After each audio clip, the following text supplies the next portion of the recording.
In the past, because Europe was in power, or the European was in power, and the center of power was based in Europe, and when I say Europe, I mean England, all of them, same thing, the European.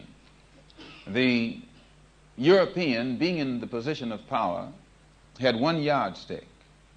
He didn't use anybody else's yardstick. His yardstick was the yardstick. His definition was the definition.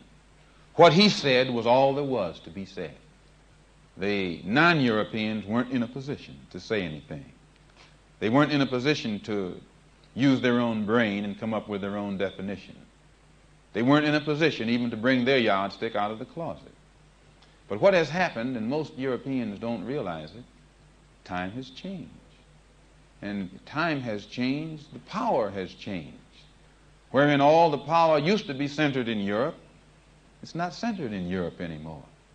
It has divided itself up and is centered in different parts of this earth today.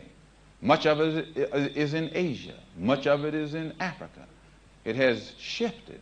And as the people in Africa and Asia get some power of their own, they get a mind of their own.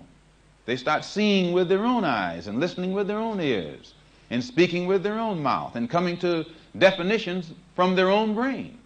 The European definition now isn't necessarily the definition. The European yardstick now isn't necessarily the yardstick. And what the European calls racialism isn't necessarily racialism. And what the European calls brotherhood isn't necessarily brotherhood. It's something now that you have to sit down and analyze from wherever you sit. From wherever you sit. And when you look at it from wherever you sit, you usually see something different from that which he sees wherever he's sitting. In the past, he was sitting on you and me.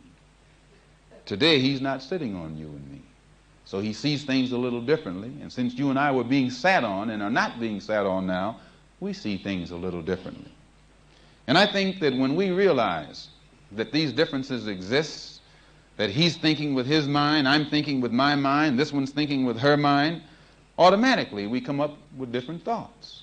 When we respect each other's right to analyze things with our own mind and from our own point of view, then we won't clash as violently as we will clash if we think all of us are going to do this together, that together, or what you call racialism is what I call racialism.